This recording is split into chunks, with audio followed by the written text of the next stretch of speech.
people worth a mention, B&E Security.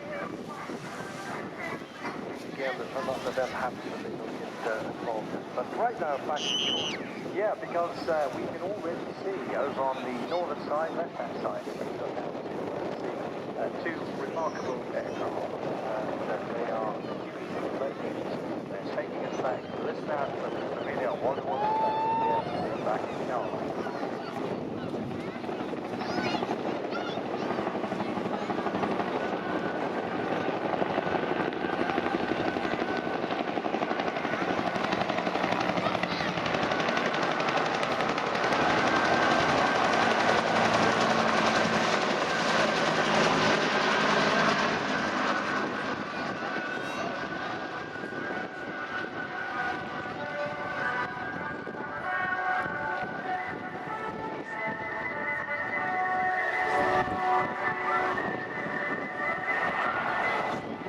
You're looking here at two real period pieces of historical rotary action out of the USA, of course, and very famous not just for the movie, but of course all the hard work, a very, very lengthy and expensive campaign, not just in money but in manpower, because of those aircraft had a mark display the significance of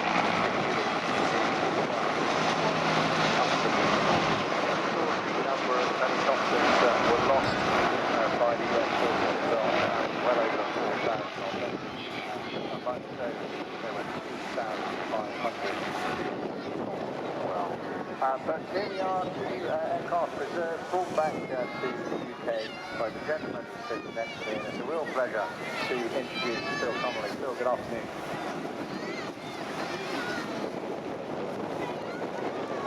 Local council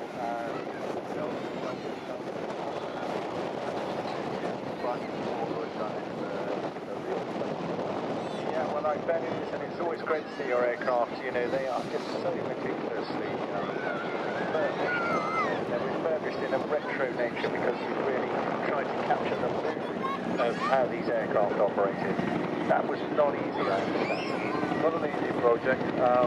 First of all, if we look at UH1 when I first saw it, it was an aircraft graveyard in Seattle, and as we investigated more time on the airplane, we found out about the Vietnam heritage at the time and spent 559 combat hours.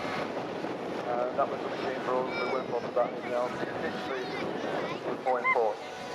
So we got on with it. 2 years we took us to do it. Well, I take my hat off to you. It's just fantastic. I know there are generations of these style of helicopters around the world, but to see them here together is very, very special to see. What led you into that? My interest goes back a long way.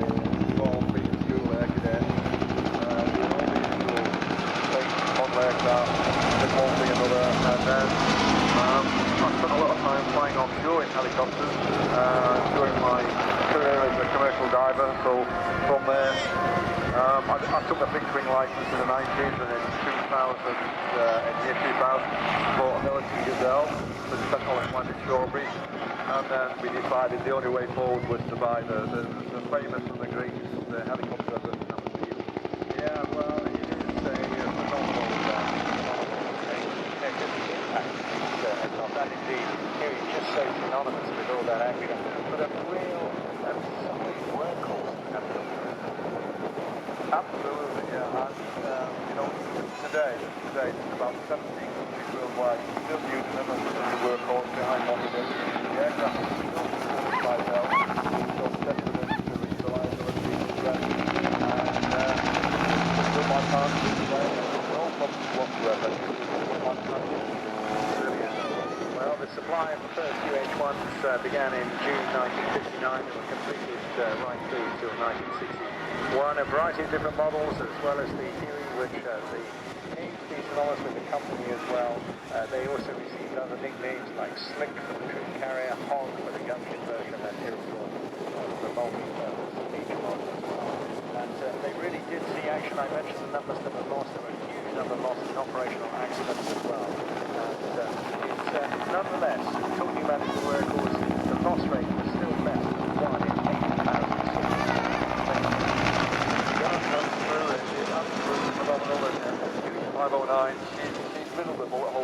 inside are all patched up and all right through the fuel system, so it just shows the strength and reliability of the aircraft. And you know, this aircraft, for those of you who looked on the website, it did serve with 129 helicopter assault unit. And there was actually in 2007 the BBC reunited 3 of the original crew back with the airframe, and that was truly an emotional day for me. And it's still available on YouTube if you want to go and search for it. Wow, that's fantastic. I'm just reading some of the stats of the main production run, almost reflecting the course event of the Vietnam War itself, going from just 20 a month off the production line in 1952 to 160 a month. Absolutely phenomenal. And you know, when you originally designed the concept, they never envisioned that this airplane would still be going in its time frame. And today, I understand this airplane is out there for 40,000 hours. Wow, that's just absolutely extraordinary. Yes, very much confirming the judgment of many people as the contributing to the first helicopter war, and definitely the Huey remaining a symbol of conflict far more than any other weapon from that. It really is. So, thanks to the supporters I know, and they do support us.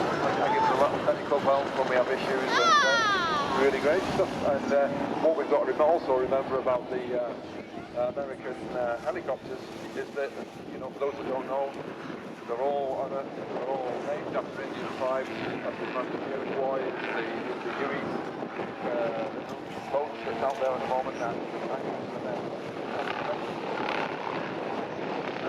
Blackhawk, the Apache, the way it is. Well, it's just aircraft that went on to develop a hugely popular series of Hughes 500. This one, the Hughes OH-6 Cayuse, nicknamed the Loach, and that's got an interesting acronym. Yeah, both come to life on the combat helicopter, and that's exactly what it is. When you read the books, there's a tremendous book called Low Level Hell, and their motto was, go out and try and find the trouble. If you can't find it, certainly start it. So that's what it was about. And they are a really safe aircraft. If you look at the front section of the aircraft, it looks like an egg. And apparently, one of the safest aircraft, if you're going to crash in it, so this is a complete rotate. So there you go.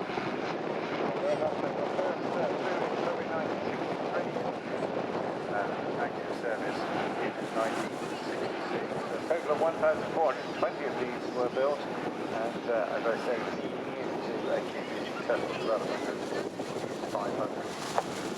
That's true, and Loach 011 now is with the Hughes company, the famous Howard Hughes, and they went straight to Vietnam. It was 220 hours, and unfortunately it was shot down, but it was managed to recover the aircraft, and the crew walked away from it. Unfortunately, it was beyond economic repair in Vietnam. It was shipped back to the Hughes Fuel Company, then into the US Army again, and then it was transferred to the Drug Enforcement Agency, the DEA, and that's where it spent its remaining career chasing the naughty boys up mountains in Mexico. So that's also got an interesting career. So, rescue from the Drug Enforcement Agency, an interesting outfit to be involved in there. I better not test your background info. There may be some of the PSNI listening in. No, that's true. We always look. The actual pilot flying it is actually Big Bart, Special Agent Big Bart. And when you actually go to the flight manual for the aircraft, because it's a Drug Enforcement Agency, it always says no Special Agent for pilot. So that's a standing joke. Fantastic, fantastic. Special Agent Dick Barnes flying a Loach here today. We haven't complimented Neil Airy, who's just bringing the Huey back into the display line as well. Now, he's a very accomplished rotary pilot too. It is indeed. Most of his career he spent in RAF. His last years he spent as an instructor at RAF Shawbury. and joined the air ambulance in Blackpool in the year 2000, and then actually taught me to fly my first helicopter, which was the Gazelle, actually from Shawbury, and he discovered that he'd flown that 40 hours on the airframe. So we've been best mates ever since. It's absolutely terrific. Well, let's enjoy it. It's really agile, isn't it? It's a lively little thing. I would say that this is very much the sort of sports car of the helicopter world. Yeah, I get asked lots of questions. I refer to the Loach as the go-kart and the Huey as a truck, and people I get frowned at when I say that, but you know, it's great fun. The Loach is so maneuverable as opposed to the Huey, but two completely different aircraft. If you're going to jump out of one straight into the other, you really have to stop and think for a minute what you're doing.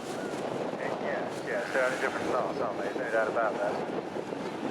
Now, I understand so you're going to land back on the tennis course, is that correct? We're going back on the tennis course. They'll be back before me because I'm doing more. The idea is then we'll load the poppy Huey and secure everything down, and then we're going to go off and do the poppy drop and you know, put all the harnesses in there. We're going to take a member of the British Legion with us. And the challenge for us this year is last year was one of the best. So my turn this year, I've not done it before, so I've got to beat the rest of my crew. That's it. Oh, well, fantastic. Now, I've done probably dozens of hobby builds myself. It's but mainly from fixed-wing aircraft, of course, probably slightly easier for the rotary. But here's a good chance, everybody. They're now back in formation down this display line, so whatever you've got, you know the score. Do give them a huge wave as they fly past you, because these guys work really hard, and they give up a lot of time at their weekends as well. And this show is free, so brilliant.